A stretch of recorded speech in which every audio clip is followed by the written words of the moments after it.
Welcome to In Edina, a new program about the people, places, and activities in the city of Edina. We're in the Weston Galleria Sales Center. I'm your host, Lillian McDonald.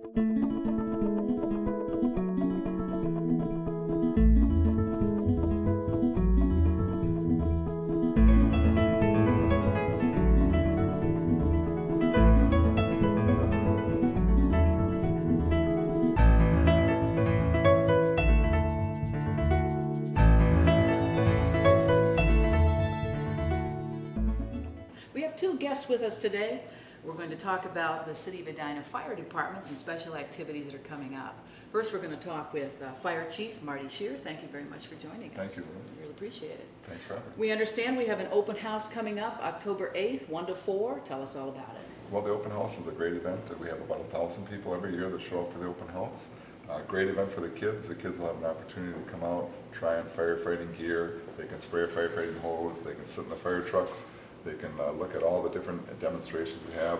Great event for the adults as well. The adults will have an opportunity and kids both to learn about fire prevention. We'll have a state fire marshal's residential sprinkler trailer there, which will demonstrate how sprinklers work well in the home. We'll have our special operations team also doing some demonstrations, some rappelling. We'll demonstrate how we can extricate people out of an automobile using the jaws of life. It's just a great event for everyone to come out and take a look at. And it's kind of important for people to have an opportunity to learn about these kinds of things. You know, we see them when we're driving by maybe the scene of an incident. We really don't know what's going on. Right. The fire department, a lot of people think we just put out fires, but we do a lot more than put out fires. We rescue people, we educate people, we prevent fires. We do all kinds of different events, and it's a good opportunity to come out, talk to the firefighters, and learn more about what we do. And how does that help us as citizens? Well, if we can prevent fires, that's our main job. We're one of the few businesses that try to put ourselves out of business. We try to prevent fires, and if we can learn how to prevent fires, some very simple things that you can do that will prevent most of the fires. So how many firefighters are going to be there at this event? We'll have about 30 firefighters probably. Most of our staff, we have about 50 people on staff, probably about 30 or 40 firefighters will be there. Have you got some new equipment that you want to show off this year in particular? For example, here's our thermal imaging camera. This is one that we just purchased. This allows firefighters to see through anything, smoke, darkness. It's just based on heat, and it allows us to navigate through the buildings without any light or any visibility, and also locate victims in fires. So it's an invaluable tool for us. Do you use something like this at every fire? Or? Most fires we use this. We also look at the outside of the structure with this when we first arrive to see where the fire is. It kind of finds the heat, and a lot of times it'll indicate where the fire is at. Not always, but it works very well for us. So this is the viewfinder here. This so that the firefighter will hold it like this, look in the viewfinder right here, and be able to navigate through the building. Okay. How successful has this tool been for you? They've been wonderful. They not only do they navigation tools, but we've had, for example, when there's fires in the wall, not a big fire, you can't see the fire. Fires in the wall, it helps us locate the fire inside of a wall behind a fireplace maybe or something like that. And we just do very minimal damage to the house, find the fire, put the fire out, and it saves the homeowner thousands of dollars. I would imagine that homeowners could talk to you about some things they can do in their home too to prevent fires. What are some of those ideas? Right, lots of things. The theme this year is how to prevent kitchen fires, and we'll have all kinds of ideas about that. We'll also have a lot of brochures and all kinds of events to talk about fire prevention. You know, I've got a fire extinguisher in my own home, and I can't remember the last time it was I had to test it. You should please bring it. We'll be able to service your fire extinguisher. You'll be able to purchase fire extinguishers there. We'll tell you what kind you should have and what locations you should put them at. We'll also have smoke detectors, carbon monoxide detectors, which is very important as well, especially in the northern climate that we're in, with a lot of heating coming up. Carbon monoxide detection is very important. All right, thank you very much. We'll be looking forward to that open house, October 8th, 1 to 4. At the Trace Avenue Fire Station. And that's right off Highway 62. In Trace Avenue. All right, thank you very much. I really appreciate that. And since the theme is about kitchen safety, we are bringing you this production today from a kitchen. And we have a guest here, Fire Marshal Tom Jensen, who's going to talk to us a little bit about kitchen safety. Thank you. Yeah, appreciate you coming in, talking. It seems to be one of the top calls that fire departments are running on. It is the top call. It's 45% of the fires last year in Minnesota were kitchen fires in our residential homes. So we got the theme this year is going to be about kitchen fires. It's called Prevent Cooking Fires, Watch What You Heat. Mm-hmm. And obviously kitchen fires, because we have stoves, we have microwaves, we have tools in the kitchen that can produce accidents. That's correct. You know, it's an area where we use it every day, and the biggest problem we have is people are not watching what they're doing. So it's unintended cooking that gets people in trouble. So if they're frying, they're grilling, they're broiling, the cook's got to stay there in the kitchen. They can't walk away from that. If they do, even if they're gone for a minute, they've got to turn that stove off. So you've got a situation where people turn it on, they walk away, deal with the kids, or watching TV in the other room, or what about mixing products? Is that part of the problem too? A little bit. And most of it's just distractions. The little boys, the kids or whatever, screaming for help, and mom or dad's got to walk out of the kitchen and see what's going on, and that's when things can turn. It only takes 1 minute to be away from there to have things go bad. Maybe the setting's on the wrong. If you got oil in there, that's usually the biggest problem is people are using oil or cooking with meats and stuff. So we got grease presence. You got gas stoves which got open flame there. If you got anything spilling over the pan, certainly get that pan going. And all of a sudden it's going up from the pan, going up through the cabinets and up through the house. So much of a difference between a gas stove and an electric stove, or it's all the same? All the same, and they're both producing the heat that's gonna that's the one of the three pieces we have to have for fires. So we have heat, fuel, and oxygen, and so they got that heat source there, no matter if it's electric or gas. Gas just gives you that open flame scenario that, if you got grease spilling over the pan, whatever, you got the open flame there that can ignite it versus, the electric range. Yeah, we still have the problems with both of them. So. And of course, we can be forgetful from time to time, leaving the burner on. Yes, we can. I know that happens. I've made that mistake before. Yeah. Or what about maybe people that are actually using the stove for other purposes besides cooking that might possibly create some problems? Some people use it. We've got different nationalities now here in our country. Some people using that as a heat source. As things get more expensive to heat and things, sometimes that's an easy way to kind of warm a house. Other people are just plain not keeping that stove area clean and nice and neat, and becomes a storage area. I think it's important to really emphasize how quickly fires can start. You brought some props today, as a matter of fact. Here, let's take a look at this. Now, you brought something here that you see all the time when there's a kitchen fire on the stove. Yes, we do. Tell us a little bit about this. This was a kitchen fire we had. It was confined to the pan itself, but this is pretty typical where someone walks away from the kitchen when they're supposed to be sitting here watching what they're cooking. So this is, you can see the burn patterns out here on the outside of it. It's pretty, again, confined to this thing, but inside there you can see the remnants of whatever they were making. Usually it's a meat product or something like that, producing grease and whatnot. If you want to grab that, that's the drip pan that's usually underneath the electric range. You can see the melted aluminum there, and that's from the bottom of this pan. And that's, if this is aluminum, it's about 1200 degrees that gets that to melt. You can see That where it's didn't dripping. take long to create some depth in the bottom of that pan. No, it could have been there for 5 minutes, could have been there for half an hour. Depends on how high the burner was set. And that's the problem. People walk away, fire gets started. How fast does fire spread? Fire can spread very quickly, usually doubles in size every minute, so just think about how small your fire is now and how fast things can change. You're running to get help, making those phone calls, 911 and whatnot, and trying to make sure everybody's out of the house, and think about how fast that fire can grow. And if you want to go over there and make a difference and try and stop it, think about in that time frame how much bigger it could have gotten. So there are ways to put out a pan fire. It's as simple as having the lid here and across the pan there. It's probably hot. It's hot, but So you people are can gonna get there. there Right. and do that, and simple enough, leave it there. Now, here's a common practice too, and I'm guilty of this as well. When you're leaving these kinds of products, the mitt or the towel, it's right by the gas or even the electric stove. Or, I would imagine, people are hanging it from a towel rack. Yeah. And as I understand it, toasters are a problem too for this reason. Yeah, toasters are another problem for us. I mean, people kind of think about the stove, but they kind of forget about toasters, toaster ovens, microwaves, are all other sources for fires in kitchens. Toasters are, the older ones are never designed to have bagels put in them. Things get forced down in there. If to force it in there, it doesn't belong in there. And the bread's going to burn. If it stays in there that tight, it's not going to release, not going to pop up. It continues to heat. A lot of them are made out of plastic today. It starts to melt, and that's how fast you got a fire. It's usually sitting there Fire underneath the just counter crawls here, right up on a drapery right up or in these something. cabinets and goes. And same for the microwave. Yep. Okay. What about things we can have in the kitchen in case there's a fire to help put out a fire? You recommend that? You can have a fire extinguisher in the kitchen.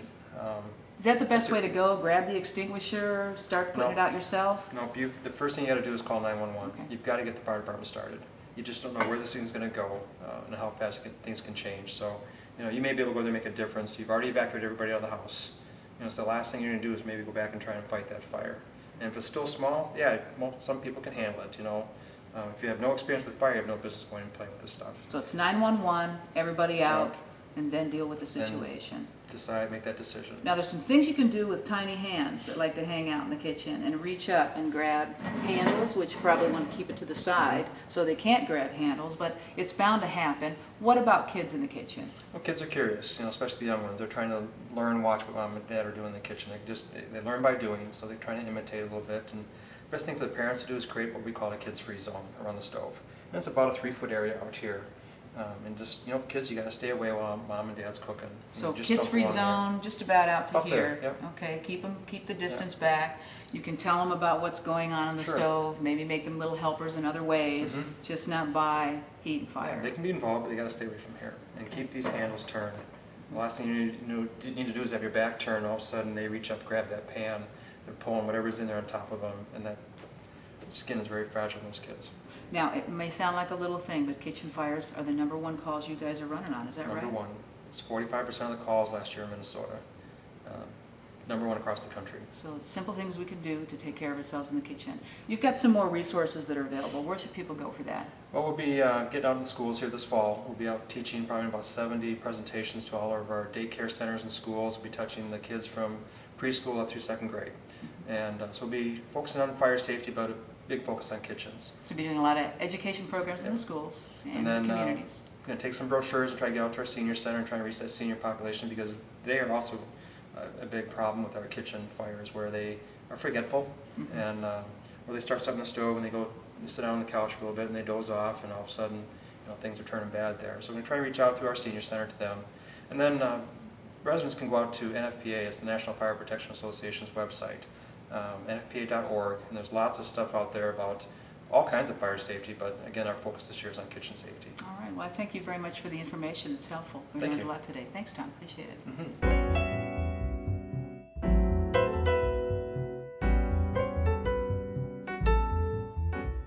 Well, we learned a lot about fire safety today, and I'd like to thank both our guests, Fire Chief Marty Shear Thank you. and Fire Marshal Tom Jensen. Thank you. And we want to remind everybody to be sure and attend the open house October 8th, 1 to 4 at the Tracy Avenue Fire Station just off Highway 62. Looking forward to seeing you both there. Really appreciate the information. Excellent. You are watching In Edina. I'm your host, Lillian McDonald, and since we're in the kitchen, we're going to be talking about food in our next segment. Stay tuned.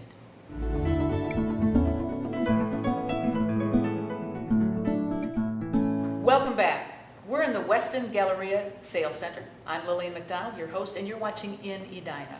And we're in the kitchen with a lot of great food and wine here. And joining me to tell us about what this is all about is Ari Larson-Manty. Thank you very much for being here. It's great to be here, Lillian. As president of the Chamber of Commerce for the city of Edina, you've got a lot to say about the taste. We do. We do a lot of things really well, and one of them is restaurants and wine. And that's what we're doing on Thursday, October 12th at Southdale Center. We're in the main court, first level. You can't miss us. And of course, you will smell us because the food is absolutely wonderful. So that's what we're here to talk about. We've got 3 great restaurants from the Galleria, and that's what we're Well, let's talk about the taste. You have more than just 3. You have many different restaurants that are We part of this. absolutely do. We have about close to 20 restaurants that will be joining us that evening. We cover the entire city of Edina, so every restaurant can be involved with it. And it's our way of showcasing what they do best, which is food.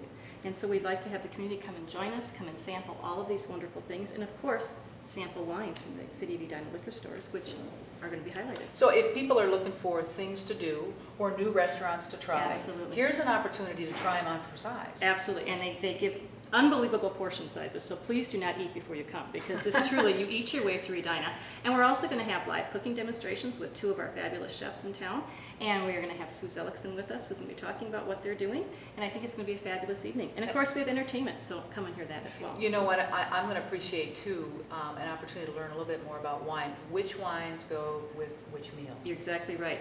The people that will be pouring our wines are actually distributors for the liquor stores, and they tell everything about the wine. So if you're looking for a holiday event that you're going to have and you need the exact wine, this is where you're going to find out about it. You're not just there to drink the wine, you're here to learn about the wine. So it's really a great event. And there's lots of diverse food items, lots of diversity restaurants here in the city Absolutely. of Edina. Absolutely. Everything from wonderful Mexican food to, of course, some great Asian food that we've got here, and wonderful good old American food, which is fabulous as well. Well, we brought 3 different versions here we'd like to show folks today. Absolutely. We're going to start with the Good Earth restaurant at the Galleria, and they've got a sampling of some desserts here, from homemade truffles to some fruit tarts to some wonderful shortbread cookies.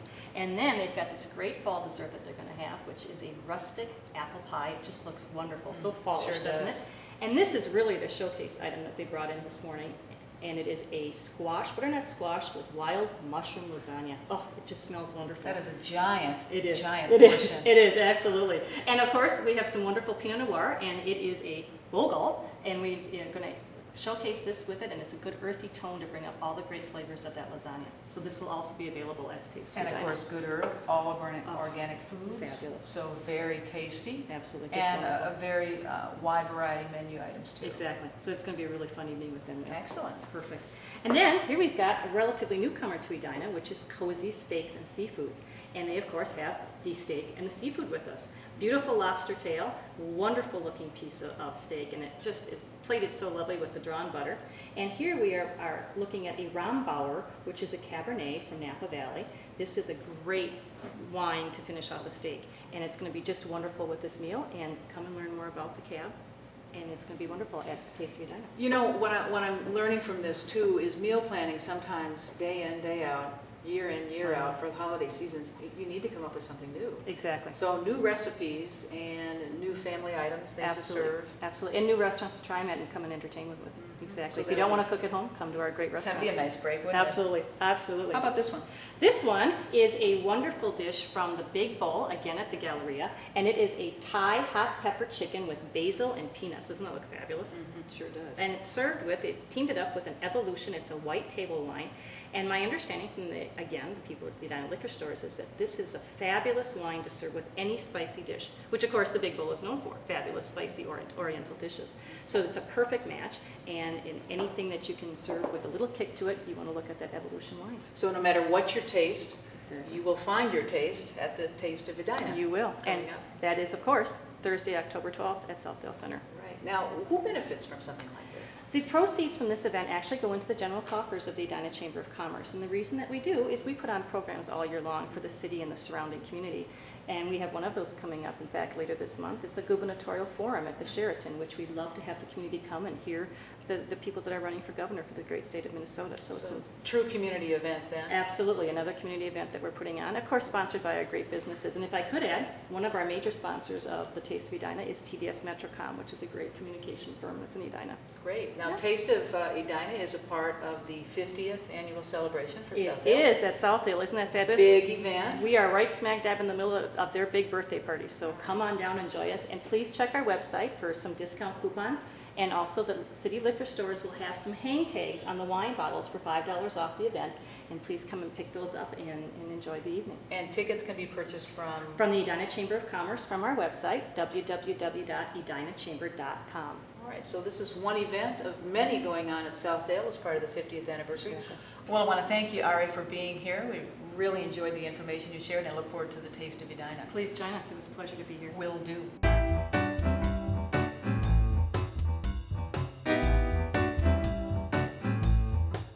And of course, this is just one event of many events going on as part of the 50th celebration at Southdale Center. Why don't we hop over there and see what else is going on?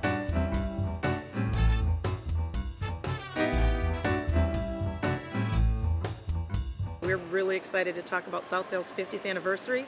It's a big event in Edina and the Twin Cities and the state of Minnesota, and we are planning a huge 50-day celebration to cover the 50 years since Southdale became what it is, the first enclosed shopping center in the nation and actually in the world back in 1956. So we have a kickoff on October 1st, and we will go for 50 days through November 19th with our magical Evening of Giving. On the 1st of October, we're going to start with a strolling art gallery that we are creating, actually with the help of my marketing coordinator, Rachel Mocht. We're so excited to have in the storefronts historical pictures that take us through the history of Southdale, since it was a farmland setting in Edina to what it is today. And we will have that day alumni workers from Southdale come on in, and if they want to take pictures with us and write their memories, and shoppers and kids who grew up and remember it. Everybody has a memory about growing up in Southdale. not just in the Twin Cities, and actually all around the state of Minnesota. We've got a lot of people. Going through the 50 days, we're going to be having a sock hop and a greased lightning 50s party with dancing, and we're hoping to have a 1950s Chrysler. Again, compliments of our relationship with Hubbard Broadcast Group, and it's going to be a lot of fun. And the next day is our birthday, our actual birthday, October 8th, and on that day we're going to be serving birthday cake to the masses. We're hoping thousands of people show up for a wonderful experience, having some cake and kind of toasting the good old days of the 50s with Southdale. We also are going to have a health fair on October 14th, and that's going to be sponsored by Fairview Southdale Hospital and the Memorial Blood Center. And we'll have a blood drive that day as well. And we kind of figure, hey, the center's 50. Maybe it's time for people around here to be thinking about what do you do when you turn 50? And we'll cover prenatal and postnatal care all the way through geriatric medicine that day, with a lot of interactive things for children, families, and adults. And we plan on having as well a home and lifestyle expo that's going to be a fashion show and a live broadcast of Lori and Julia from Hubbard, and very excited about that. FM 107 will be here live. We will have at least 40 exhibitors of everything from housewares to house siding and windows to things that you can do for your skin and back. So that's something you won't want to miss. It'll be 3 days in October. We're having our traditional Halloween party in Center Court for kids and trick-or-treating in the mall. So we want people to feel welcome to come here on Halloween. Then we head into November, and we've got our Bally's Fitness event. We have Santa's arrival on November 10th, which is always a big day. This year we'll be planning a pet photo night, and we don't know exactly when that's going to be yet. We anticipate that'll be a lot of fun for people with pets who want to have the photo taken with Santa. The two biggest features we're going to have here during the 50 days will be what's known as the Ultimate Fantasy Garage, and that's going to be a big 30 by 20 foot, 2-story Ultimate Fantasy Garage, literally with all the accoutrements for men and women. It's going to have custom-made garage doors from IDC Garage Door Builders, and also Highmark is a construction company here that builds upscale housing in the area, and together the two companies are putting together what we anticipate to be a beautiful garage. Inside may be very similar to California Closets and every man and woman's dream, with the toys and the shelving and the organizational systems. Outside we will have everything from plants and lighting to lawn furniture, and we're still working on a lot of the things that are going to be in and outside the garage.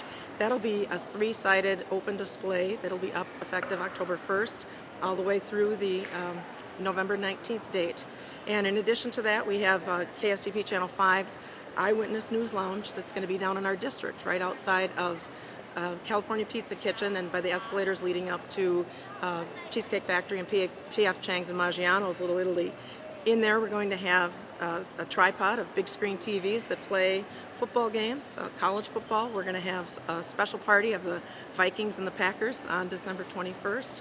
And we are also going to have tables and chairs all around, sofas, and seating for at least 50 people, ideally more. So foot-weary shoppers can come in and sit and have something to eat and drink, and people can watch sports or whatever's on Channel 5 all day, every day throughout the 50th anniversary celebration. Our Magical Evening of Giving is Southdale's annual charitable shopping event, and we bring in social service agencies that sell tickets for $5 entry to the shopping center on the Sunday evening before Thanksgiving.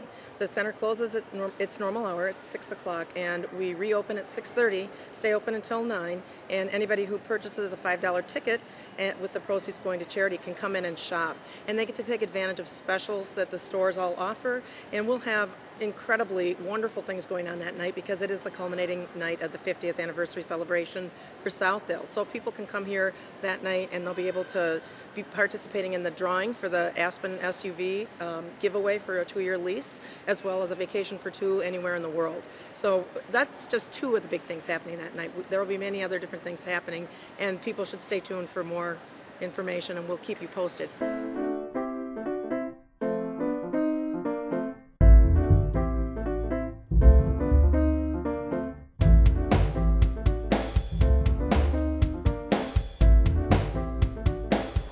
Southdale Center was really conceived by Donald Daytonson and the Dayton family.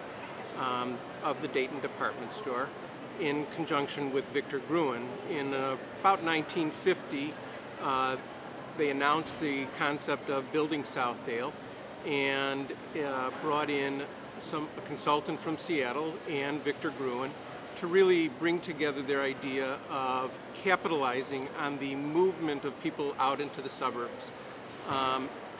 According to Victor Gruen, the creation of Southdale Center really wasn't to rebuild the downtown area, but it was to build a downtown area that was as you would build it if you were designing it from the start.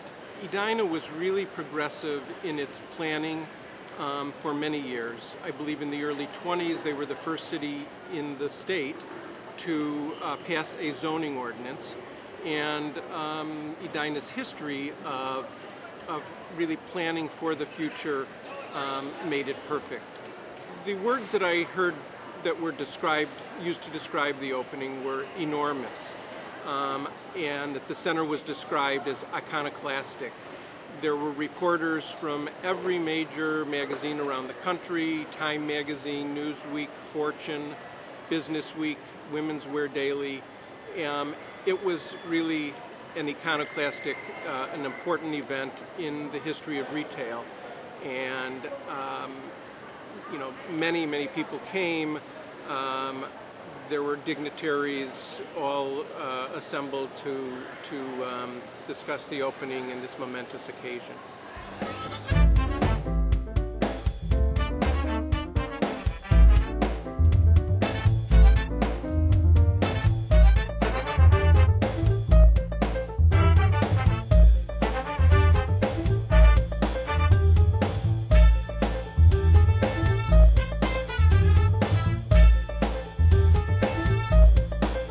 That was really phase one, and phase two occurred approximately 1970 when we opened the JCPenney store and an additional 50 stores approximately. And then I guess I'd say in 1990, Dayton's relocated. We had a major expansion of the center. The area we're sitting in right now was really the original Dayton's department store, and they pushed out and created a new store, which then opened the way for another 40 or so stores. And finally, in about 1991 and 92, we opened the 16-screen AMC Theater and the new 4 restaurants.